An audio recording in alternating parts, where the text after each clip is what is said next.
All right, hey, let me do a recording. Hi, surprise. Little video, talk about things until about July 14th when the lunation happens. I've been laying low, as you noticed from doing forecast videos. Been involved in a couple things behind the scenes, personally and business-wise. I just had to take a little bit of a break that way. I'm slowly easing back. It's good for my sanity, good for my body.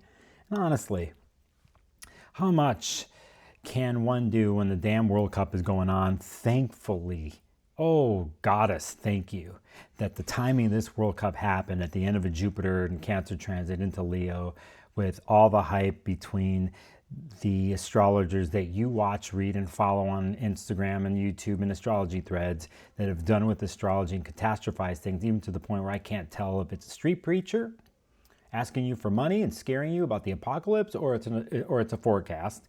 So, I'm not going to do that. So the World Cup has saved me. It saved my mind, and it's still going on. So here it is. I usually do a monthly. I'm going to do just a quick thing here. We're coming out of this. Let's just, let me get it together. I got to put this to the side here, and I didn't even... Yeah, well, hey, it's not that bad. I could, out of the blue, I can adjust things. And I will move myself there. Is that easier? What am I doing? There. We'll just keep it that way. So, saying that we're in July 5th here, let me do my Presentify. Since this is members only, I don't have to do things a certain way. I'm going to move. No, I'm going to do something here. Is that the way I should? Yeah, okay, I'll stick to it that way. So here we go. We're just coming out of this. I mean, this has been the most hyped astrological transit of the year. I think it's very important, but for different reasons. I am not one, I am learning here after doing this for a while that to be alert and present in the moment with anything in life, but with astrology is very important, because I think we acquire knowledge throughout the years through ourselves, through who we read and admire, and through history. Knowledge is past. And there's things that we know, and they're repetitive patterns, and we base that. I mean, that's how we do astrology. At the same time, I think one has to be very humble and very open and aware, no matter how much they know in life. And maybe because I'm getting older, I think about this, because how many times I put myself like I'm the all-knowing person, or this is it, or if I base my identity on making predictions all the time, like what? I don't want to base my identity on that. That is based on, if I think about it, if someone's going to base their identity on predictions of being right and wrong, then why are you really in it? Because I'm in it to guide my own life and to help my clients. I'm not in it to prove that I'm this of this person or top of the mountain thing on YouTube or some shit. So I always question that. I question it with my colleagues, and I'm really questioning the astrology industry. Okay, this is a personal rant going on. My own personal Mars Uranus something here. I think for the country of the United States, it's obviously we're going through a massive shift. This is not a surprise. I think, though, we look at something where Mars is doing here, whenever we have a conjunction happening, in a sense, we're ending a cycle and we're starting another one. So basically, we could look to the last Mars-Uranus conjunction that happened, and let's just do that on the fly here, just because that's how I do things. Let's pick it here. So you can see I've been looking at Saturn-Jupiter trines. We're about to do 3 of those in the next 9 months. And I like them, by the way. The Saturn-Jupiter trines are amazing. What we're going to do, they're kind of, no one's talking about them, but I really like them. But let's just pick Mars conjunct Uranus and just look at the last time. Hey, it was July 15th, 2024. Let's check it out. We know that we were dealing with Mars, Uranus, and Taurus. So, this is not a rare event. People are comparing things to the United States chart and all that stuff. I don't really care about that. What I care about is cycles. And so basically, we had a Mars-Uranus cycle the last time the conjunction happened here. And then now we are basically back here. Here's the official chart of the 3rd. And so think about it in a sense of like ending of those so many couple of years until we do the next Mars-Uranus conjunction, right? And I think things are seeded and set off here in that way. The most important thing to gauge here is your Gemini placement in your chart and to see where Mercury is in your chart and if it affects you. Some people won't affect as many as other people, as with all astrology forecasts, but we want to take a look at things that way in your own life. We don't want to live in a fear-based way. We don't want to live in a catastrophizing way. Has there catastrophes happened? Will they happen? Yes. Is the country in a metamorphosis? Definitely. More intensity coming our way. Don't even have to look at Mars Uranus to tell us that. But what we don't want to do is get caught up in our mind that even what I say, you don't take as full fact. You have to take it in and understand it and see if it works for you. You ultimately are going to think what you're going to think, and you're going to apply your mind to whatever it is and take in the information and process it and see if it works for you. And you have to remember here with something here. And I think it's interesting that we're doing this conjunction during a Mars in Cancer retrograde, because I think it's more of an intuitive thing. I think if Mercury was in Gemini, it would be a whole different beast right now. But because it's at this place, and by the way, if you look at the degree of Mercury here, it's where the Jupiter-Venus conjunction happened at 25 degrees. I like this, actually. I like the chart itself, but it doesn't scream catastrophe to me. It doesn't scream, and what have we seen in the news the last couple of days? To me, it's been World Cup. I saw an amazing game on Friday night with Argentina and Cape Verde. I mean, that was a surprise. There's surprises all the time. This is what we talk about, surprise astrology, but I think it's more about how you're thinking and what that means, and how you have to take what you're thinking and connect it to what you're feeling, that languaging. And can the bridge between the two be made here? Mars is going to keep going in Gemini. Mercury has a lot. It's not going to go into Leo for a while, after this retrograde. I mean, if I this is when I think things come into play. So basically Mercury, just so you know, will go into Leo basically on August 9th. So we have to wait all the way until then. And I think that's the important month here coming up. It isn't necessarily the stuff we're seeing in the beginning of the month. It's what happens at the end of July and into August that I feel we see manifestations outwardly that are intense. And that's because of eclipses. And I'm one of these astrologers that, if I'm going to forecast and do anything, it's going to be related to north and south node situations.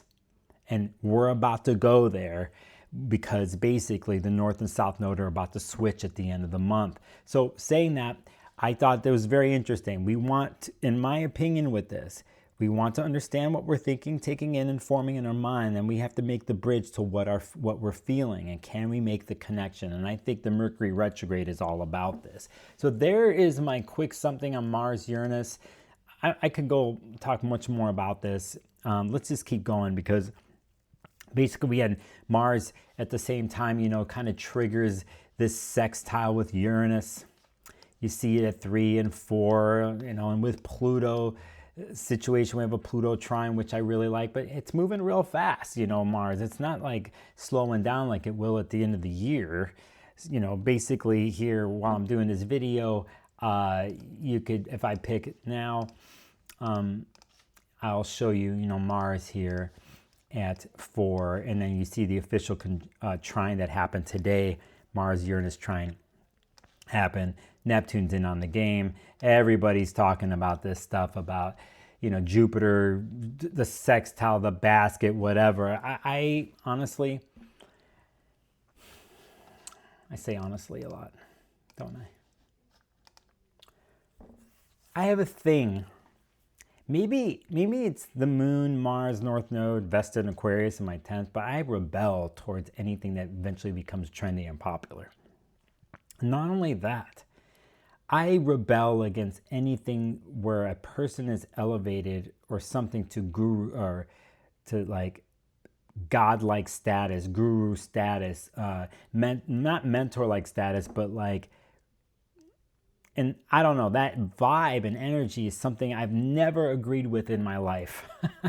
In all the industries I've been involved in, with the photography industry, astrology, whatever else, music industry, I could meet the most famous person in the world and fanboy for 1 minute, but once I looked them in the eye and whoever they were just another person to me. Whatever book that they wrote, whatever astrologer I was genuflecting towards in my mind and met them in person, whatever, I got over it real quick. And anytime I went that way anyway, took it too far, I was always heartbroken, disappointed by anyway, because they're fucking human. So when you're gonna elevate somebody or something, you gotta be very careful. That's the way I am. So for me, anytime I'm even elevated, I'm always downplaying it. I would rather live the North Node in Aquarius world and South Node Leo, which I have. I think about myself in more quiet terms in my contribution to the whole, and I won't brag about it as much, even though I've been getting accolades this year and will continue maybe to get some this year because of my own transits. You won't see me putting myself on a throne. And if anybody else were to do that to me, I'd say, get the hell away from me. Let's tear down the throne. There's a very famous scene at the Game of Thrones, I'm a spoiler here, where the dragon just burns down the throne at the very end after Daenerys gets killed. That's me. I burn down the throne itself, okay? So for me, when I have friends that do that, colleagues, they got all the followers, the hype, people elevating a dead astrologer with this concept, doing anything they can to sell, all that stuff, vibes doesn't do anything. It doesn't produce anything. Doesn't produce anything when it comes to working with your own self in the astrology and connection to the world, or for me, working with clients. So you can, again, it's a mindset and it's understanding.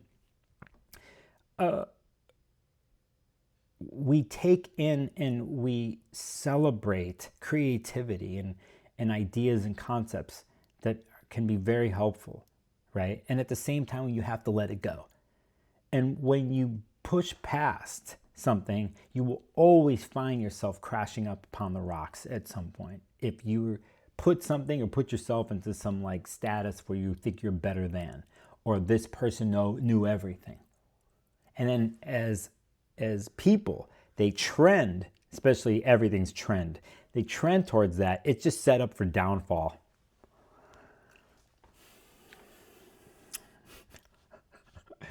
I thought this was going to be a forecast, but it's a rant. So for my members, no apologies here. Moon in Pisces, as I'm doing this video, there's Mars. We will track Mars here, and I think Mars becomes more and more important the farther we go into this year, and I will have my reasons why I say that later. I actually think one of the biggest transits happening symbolically here is going to happen. Is basically here on the 7th, on the Tuesday, where we pay attention to planetary stations. Outer body ones are kind of funny. We don't necessarily have things happen there, but I think it's the start of something here, because basically Neptune goes retrograde, right? And then it's going to be very soon that Saturn's going to go retrograde. And I think these two planets, because they're both in the same sign, and plus the moon is in Aries, this is where I see something this week being a little like wild. It's not, you know. And this is where I see something like the Mars-Uranus kind of show itself in your life, maybe, is when we have Moon, Saturn, Neptune station, Saturn station about to happen, Moon going into Aries.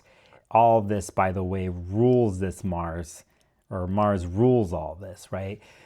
By sign, they're having a healthy sextile, but still, there's just something stirred up there. And again, a way to understand and regulate something like this has to do with like the connection to your brain and to your body. Is my quickie. There's Mercury. There's Jupiter at 1.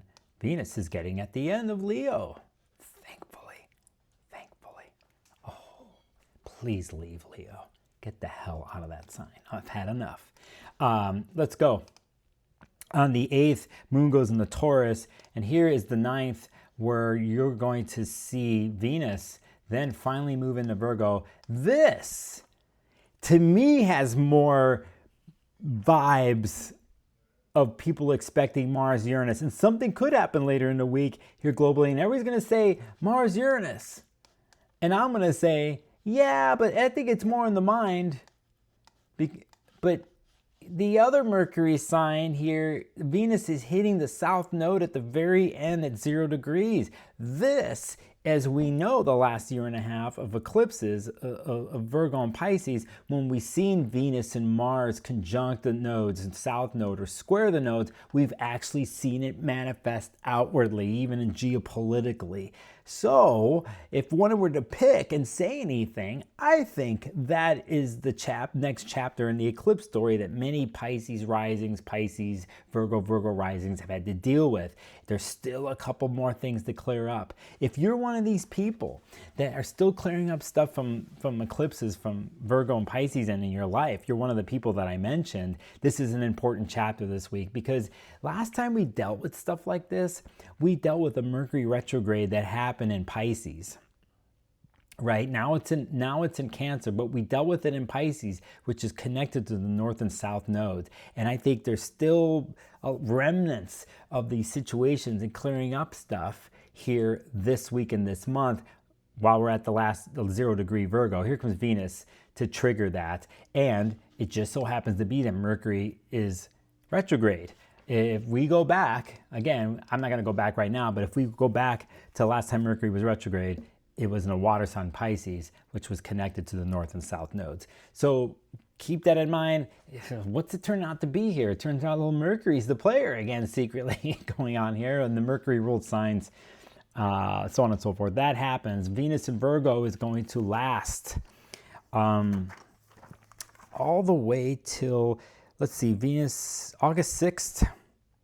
And that's when we're going to get into the interesting realm when Venus goes into Libra and starts off the slow Venus retrograde story that will happen in the fall. In the northern hemisphere, down south, it will be spring. That's coming up this week.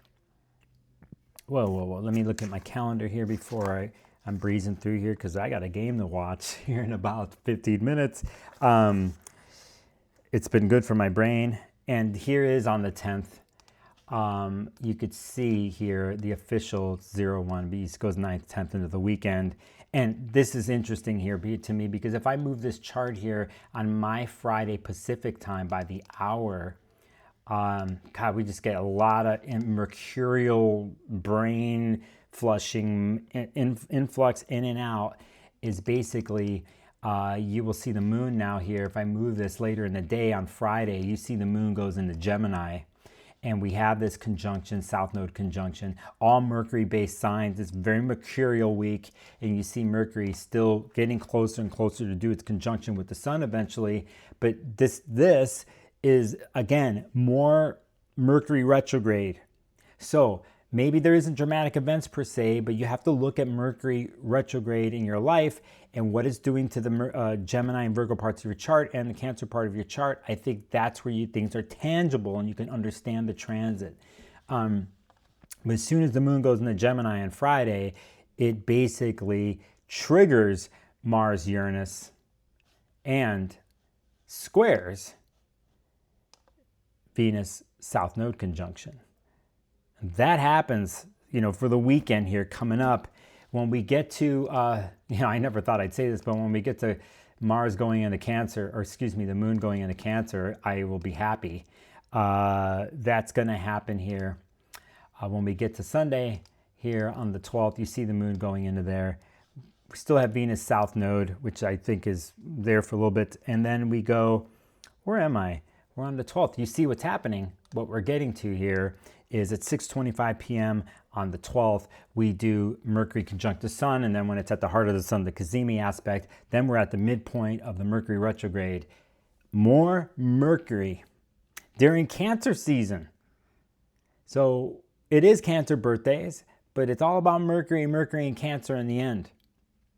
And we do this with the moon in Cancer. So it's a lot of mind this week.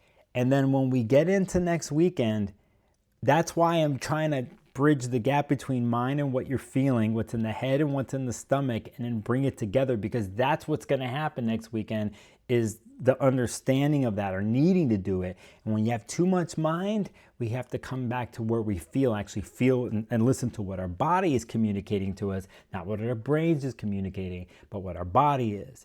And a lot of this here with Virgo being in an earth sign, Venus being in an earth sign and the moon coming in there and making these sextiles, I think it's the bridge. And I think it's where the deepest, one of the deepest insights of the month happens is basically, when we do the Mercury Sun conjunction, but the moon's coming in and Venus is in Virgo, I think there's a solution there. There's something there. There's an insight to be gained, not immediately applied, but to be gained. As with all midpoints in Mercury retrogrades, that's how I'm feeling about it.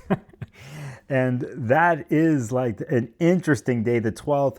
You see brewing into the next day that's going to be very exact here is Venus's square to Uranus.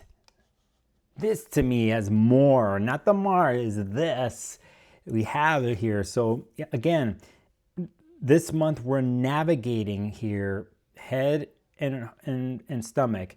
We're also navigating what wants to come out creatively, I think, and what needs to be experimented with creatively. So once the bridge between mind and stomach is made, then it has to be put to paper, put to song, put to the plants that you're watering or the garden that you're trimming because it's exploding because it's summertime in the Northern Hemisphere. Whatever it is, we have to find a way then to take it in and then start to turn it and push it into something. And this is training ground because of the air and fire situation we'll be dealing with in the world and in our own charts for a while. So we want to understand this process. It's kind of like a ritual that we're doing. And Mercury is at the heart of all rituals. I mean, Mercury is the magician, the psychopomp, the light and the dark, the alpha and the omega, the thing, the player. And when it's at the heart of the sun, and that's one of the signs it rules is Venus, is squaring Uranus. That's also ruled by Mercury. We're right back here.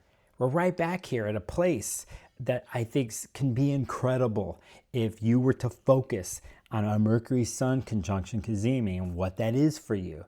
Because there's emotional information there that can help with a South Node Venus conjunction and help with Mars-Uranus. So I'm thinking I should make this public, this forecast, but you members are going to get it first regardless. So that's what happens there. Venus square Uranus. Anybody with degrees here, this is definitely a moment here where okay, let's do it actually. Let's do it. I still have some time. What I'm going to do is I'm going to look at the last time Venus was conjunct Uranus, because right now we're looking at the 12th here with Venus squaring Uranus, and then the last time was let's pull it up on the chart here. This was August 23rd of 2026 this year, and you could see it was at the last degrees here of basically before Uranus went in. I remember it was within hours. Uranus went in to Gemini right there for good. But we want to look at this as the next chapter in a sense of coming out of it because of a square. Here was the conjunction that happened, and then that's when we come to this place on the 13th where and I'll put it up for the vid. Here it is, back to July 13th, where here we have Venus square thing. The next challenging chapter in what was ended and seated at 29 degrees Taurus. Anyway, here we have a break in relating that Venus in Virgo has, I think, a mental schism or a way of like, I think also being at the South Node Venus, there's still a couple things that Virgo from a mercurial sense has to let go of. And I think Uranus here really strikes the lightning bolt in Virgo's lives because of like, hey, you're almost done with this eclipse cycle. One more thing, like, and it can be brilliant. I think something like that. Again, we are looking to Mercury here as a reminder to help us. Food helps. The right food. Is it bone broth? Is it like a vegetable broth? Vegetable broth in summertime? Gazpacho? I don't know. Anyway, why did my brain go there? I saw gazpacho with like green leaves, like not mint on the top, but maybe mint. Something organic, something from the Virgo apothecary garden that that adds to the recipe of the soup being made, or a simple plate that being made, that is representative of everything that I'm talking about, that calms the nervous system and the mind, but also gives a like coating and basis in the intestines and the stomach. I don't know where that came from. So, all right, let's go lunation. I'm going to end this thing here. And we are basically going to the 14th. And here is the new moon that's going to happen in Cancer with a Mercury that was just there, that's still there. More Mercury. How did we end up in this place? How, for all the forecasting this year and for everything, how are we ending up that Mercury is always the little guy we play with? I love this. I love it that it's Mercury. I love that all the hype is around everything else. And I love it that for me, it comes back to that little guy. Helping you in the transition. So this new moon in Cancer, we look to see what anything there. Mercury's in Cancer, just coming out of the beams of the sun. It's still in the beams of the sun. It's in the sacred quiet place right there. But man, is it holding some potent information going on there. Anything else aspect-wise, you know, it's interesting here because it's like we have a sort of connection between Saturn being there. But you don't really see any other aspect connected to the Cancer stuff here. Anything else is basically leading up. It's moon squares, it's cardinal. So yeah, I made a mistake here, but basically the only tough thing you could say and take into account to correct myself is Saturn squaring all this. That's it. There it is. There's some sort of like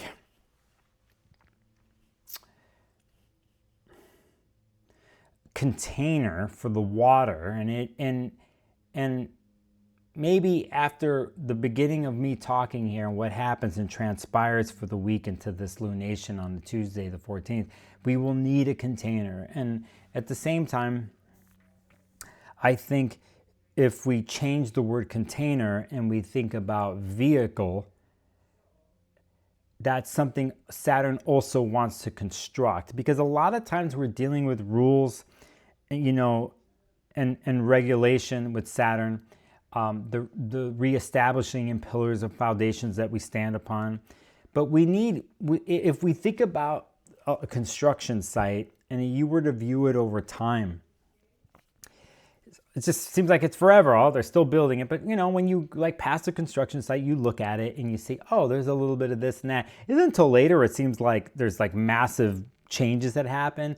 But there's weird things that happen, like just the laying down of sewer lines and the things that you don't see, you know, the things that hold things together, like logistically, not just the visual of a wall or windows going up. There's all this stuff that you don't see that's laid down. And I think that's part of what's happening here with Saturn and Aries squaring this and with Mercury there. I think there's foundational things there that are part of a story here that's longer term, let's say in the Cancer or Aries parts of your chart. I even would include Gemini part of a chart here. But, you know, there's things that you don't see, but they're being laid down, and there's rules and regulations to those things, even emotionally, that the watery emotions have to go down some sort of pipeline and some sort of container or vehicle in this case, so it leads to somewhere else, that it has that support and foundation, that it doesn't leak all over the place and just disappear, that all the work that we just did during the retrograde and the Mercury-Sun conjunction and all this stuff and the insights that we've gained that I'm talking about, they don't just go dissipate or evaporate, right? They have something holding it. You just can't see it. And so basically that's my interpretation of this new moon, my little thing. The next day, and I'll stop here because I don't have time, but you know, I will pick here that this is a very symbolic moment for the world. In later times, we'll talk about this year, what it is, but it has to do with Uranus at 4 degrees, exactly sextiling or retrograde Neptune. Will be sitting there for a while, so that, you know, basically this is in the background. It's there, you know. Now, Do I go into calling it a basket, bread basket, gingerbread basket, fucking garbage basket? I don't fucking give a shit about the terms and trendy terms that get views and likes with crazy fucking thumbnails. You know me. You know me. All we got to do is look at the smaller body planets to help you maneuver. You have some particular Neptune, Uranus insights that happen with you, that's great. But remember, these aspects, they occur over a longer period of time, and our insights as astrologers really don't come till later. We try to do a prediction or whatever. I understand what you think about the big world and everything else, and we're all intertwined. But honestly, the biggest actions, the biggest results has always been, and this is my opinion, always the biggest results are usually minor, as in like not dramatic. And they have to do with the slow changing of habits and day-by-day activities and narratives in your own life.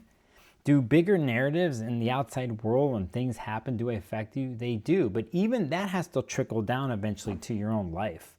What you have agency, what is immediate, where you have the most power and effect, is in your daily life and within your own chart. So yeah, do we look at aspects, sextile aspects, Uranus, Neptune? Totally. Are we going to have many Pluto, Uranus trines? Totally. It's real, but we're looking at inner body planets and those movements. That's where we could feel really connected.